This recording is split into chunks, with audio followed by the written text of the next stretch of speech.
तो नमस्कार, आप देख रहे हैं खबर दोपहर और मैं हूं आपके साथ सुकन्या सिंह। नमस्कार, मैं हूं आपके साथ विभा उपाध्याय और हर रोज की तरह खबर दोपहर की शुरुआत इस वक्त की बड़ी खबर के साथ। खबर लालू प्रसाद की रिहाई से जुड़ी हुई, जिसमें रिहाई पत्र के जरिए, आजादी पत्र के जरिए तेज प्रताप यादव मुहिम चला रहे और इस कैंपेन के साथ उन्होंने जिस पत्र को इकट्ठा किया उसे लेकर आज वो दिल्ली रवाना होने वाले। तेज प्रताप यादव आज दिल्ली जाएंगे, ये बड़ी खबर। आजादी पत्र से रिहाई की मांग की जा रही है। तेज प्रताप यादव इसे लेकर आज दिल्ली रवाना होंगे। पिता की रिहाई के लिए पोस्ट कार्ड कैंपेन उनकी तरफ से चलाया गया।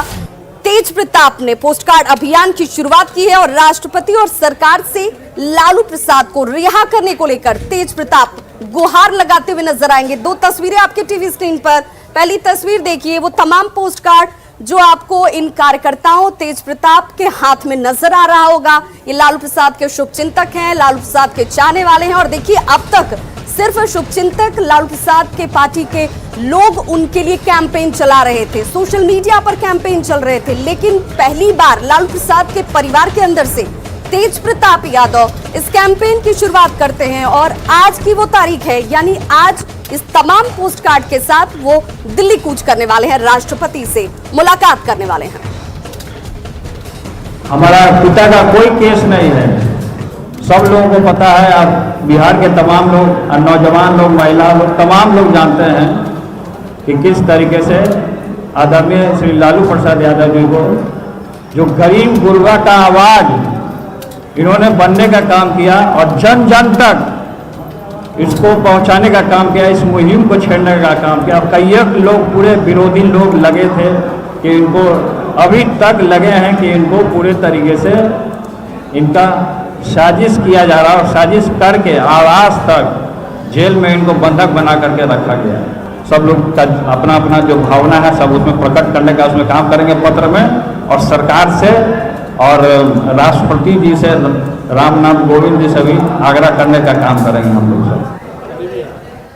और सहयोगी शैलेंद्र हमारे साथ इस वक्त ज्यादा जानकारी के साथ फोन लाइन पर जुड़ गए हैं। शैलेंद्र, क्या ये माने कि इस वक्त जिस तरीके से लालू प्रसाद की सेहत खराब है, उस वक्त ये कैंपेन उनको राहत दिला सकती है और इसी राहत की कोशिश के तौर पर तेज प्रताप की तरफ से इसकी शुरुआत आजादी पत्र के नाम से की गई है, जिसके साथ आज ये रवाना होने वाले हैं दिल्ली? बिल्कुल, देखिए, तेज प्रताप यादव ने अपने तमाम समर्थकों से और लोगों से अपील की है कि वो पत्र लिखें राष्ट्रपति महोदय को और यह डिमांड करें कि लालू प्रसाद यादव को मानवीय आधार पर रिहा किया जाना चाहिए। हालांकि इसको लेकर के सियासी गलियारे में कई तरीके की चर्चा है। जो उनके विरोधी हैं उनका साफ तौर पर कहना है कि सिर्फ और सिर्फ यह एक पॉलिटिकल स्टंट है, क्योंकि वो भ्रष्टाचार के मामले में सजायाफ्ता है। लेकिन सवाल तो यही है ना कि लीगली ये कितना जायज है? क्या कानून के जानकार क्या कहते हैं? क्या ये संभव है कि एक सजा याफ्ता शख्स के लिए इस तरह का कैंपेन और राष्ट्रपति से गुहार लगाई जा सकती है, उसका कोई असर होता हुआ नजर आएगा?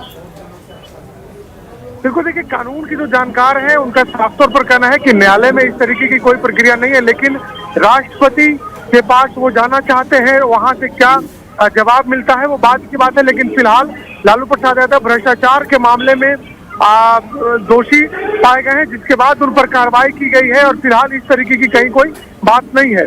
लेकिन दूसरी ओर यदि हम सियासी गलियारे की बात कर लें तो सियासी गलियारे में इस बात की चर्चा है कि लालू प्रसाद यादव के जो पुत्र हैं वो पॉलिटिकल स्टंट कर रहे हैं इस पूरे मामले पर, और इस तरीके के मामले की कोई गुंजाइश फिलहाल नहीं दिखाई दे रही है और कहीं न कहीं राजनीतिक तौर पर फायदा लेना चाहते हैं। हालांकि तेज प्रताप यादव ने एक बड़ा मुहिम चलाया है और इस मुहिम के जरिए वो चाहते हैं कि ज्यादा से ज्यादा लोग जुड़े, और उन्होंने देश के जो बड़े नेता हैं उन लोगों से भी अपील की है, यहाँ तक कि राहुल गांधी से, प्रियंका गांधी से, अखिलेश यादव से, तमाम लोगों से उन्होंने ये अपील की है और कहा है कि वो इस मुहिम के साथ जुड़े ताकि वो अपने पिता को बाहर निकाल सके। और उन्होंने कहा है कि राष्ट्रपति को सारे लोग पत्र लिखें और पत्र लिख करके यह मांग करें कि मानवीय आधार पर उनके पिता को रिहा किया जाए। जी बिल्कुल। शैलेंद्र, इसके अलावा ये जरा बताइए कि अगर हम तेज प्रताप यादव की बात करें तो कभी लालू वाले गवई अंदाज, कभी लालू स्टाइल में भाषण देकर, और अब की अगर हम बात करें तो लालू के रिहाई के नाम पर रोकना चाहूंगी इस वक्त शशि भूषण कुमार मंगलम हाईकोर्ट के वकील हैं, वो हमारे साथ जुड़ गए हैं। सर, आपसे ही जानना चाहूंगी, क्या ये कानूनी तौर पर, वैधानिक तौर पर संभव है और इसका इम्पैक्ट होता नजर आएगा? क्या ये संभव है कि एक सजा याफ्ता शख्स के लिए इस तरह के कैंपेन और उसका असर? बिल्कुल नहीं, ये तो प्रेशर पॉलिटिक्स की बात हो गई, क्योंकि हमारे देश के महामहिम राष्ट्रपति जी को जो पावर है वो संविधान से प्रदत्त है, जिसमें वो सर्टेन ऑफेंसेज में किसी को क्षमा दान दे सकते हैं। राष्ट्रपति जी को कोई बेल देने का पावर नहीं है सीआरपीसी में या कॉन्स्टिट्यूशन में। और जो क्षमादान की बात है, तो क्षमादान के लिए कोई ना उनकी याचिका है राष्ट्र महामहिम जी के यहाँ, और न ही वो क्षमादान की याचिका दे सकते हैं इस सब केसेज में। ये एक शशिभूषण जी, पॉलिटिकल आपके तजुर्बे से जानना चाहूंगी, क्या अब तक के आपके करियर में इस तरह का कैंपेन आपने किसी के लिए देखा है क्या? जो हमने क्योंकि इसी जहाँ तक- ग्राउंड पर कानूनी दांव पेच देखे और खेले जाते हैं। हमारे 28 साल का जो तजुर्बा है इस उच्च न्यायालय में काम करने का, इस 28 साल के जीवन में मैंने तो कभी ऐसा नहीं देखा कि राष्ट्रपति जी किसी को कंपैशनेट ग्राउंड पे किसी को रिलीज करने का ऑर्डर कर दें। और अगर ये होने लगे कि ह्यूमैनिटेरियन ग्राउंड, मानवीय आधार पे वो रिलीज करने लगे, तो किसके साथ प्रॉब्लम नहीं है? बहुत सारे लोग हैं जिनके साथ जेन्युइन प्रॉब्लम है और उनको भी कहीं जाने का कोई अधिकार नहीं है, वो सिर्फ न्यायालय जाते हैं। वहीं से अगर बेल मिलता है, वो चाहे मानवीय आधार हो चाहे जो भी आधार हो, उसी पे बेल मिलता है तो वो बाहर आते हैं। चलिए शशिभूषण कुमार जी, ये जरा बताइए कि आखिर क्षमादान चाहिए किसी को तो उसका लीगल प्रोसेस क्या कुछ है? लीगल प्रोसेस है को उसके लिए संविधान में प्रोविजन है। संविधान के प्रोविजन के अनुसार उनको महामहिम राष्ट्रपति जी के यहाँ आवेदन देना होता है। ये किसी के लिए ये एक्यूज्ड का, डेटेनू का रिप्रेजेंटेशन जाता है, उसके परिवार का रिप्रेजेंटेशन पड़ जाता है। तो इन सब के बीच क्या ये मीडिया स्टंट जरूरी है जो तेज प्रताप कर रहे हैं? उसके लिए सीधा तो राष्ट्रपति से बातचीत की जा सकती थी। बिल्कुल नहीं, हम ये कहते हैं कि जिन धाराओं में अपराध के लिए माननीय लालू जी फिलहाल जेल में हैं, उनमें राष्ट्रपति जी के यहाँ क्षमादान के लिए भी वे नहीं जा सकते हैं। तो क्या तेज प्रताप यादव ने, आपको क्या लगता है कि क्या उन्होंने अपनी लीगल टीम से सलाह मशवरा नहीं किया होगा? जहाँ डेथ सेंटेंस इम्पोज्ड है जी, जिसको फांसी की सजा मिली है, सिर्फ वो अभियुक्त सिर्फ जीवन दान के लिए वहां जा सकता। तो बिल्कुल मतलब साफ है कि बिना अपने लीगल टीम के सलाह मशवरा किए तेज प्रताप यादव जो हैं क्षमादान की मांग को लेकर एक कैंपेन चला रहे हैं। दिल्ली तक कूच करने का उनका प्लान है। और जैसा कि यहां पर हमारे साथ पटना हाईकोर्ट के वरिष्ठ वकील शशिभूषण जी जुड़े थे, उन्होंने साफ कर दिया कि जब तक डेथ सेंटेंस ना हो, कैपिटल पनिशमेंट ना हो, उन्हीं केसेस में जो है आपको क्षमादान मिल सकता है। जब ऐसे आपके पर आपराधिक मामले हो तो वहां आपको क्षमादान नहीं मिल सकता है। तो बता दें कि तेज प्रताप यादव की अगर बात करें तो आरजेडी में जमीन तलाशने की लगातार कवायद में वो जुटे हुए हैं।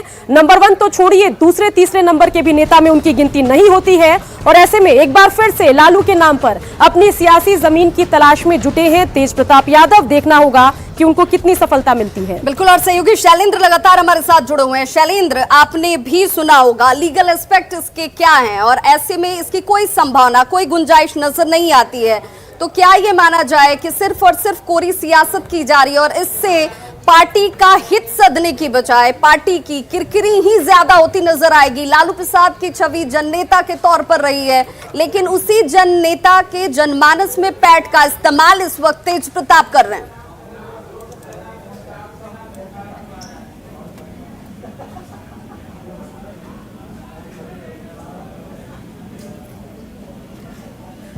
तो लगता है हमारे सहयोगी से हमारा संपर्क स्थापित नहीं हो रहा है। फिलहाल बड़ी खबर यही कि पिता की रिहाई के लिए देखिए तेज प्रताप की तरफ से ये आजादी पत्र, और इस पत्र के साथ आज वो प्रेशर पॉलिटिक्स की कोशिश सीधे तौर पर कर रहे हैं। ये कहना है वरिष्ठ वकील का, पटना हाईकोर्ट के वरिष्ठ वकील है, उनका कहना है कि राष्ट्रपति के पास क्षमादान का संवैधानिक अधिकार है, वो भी उन केसेस में जब आपको डेथ सेंटेंस सुनाए गए हों।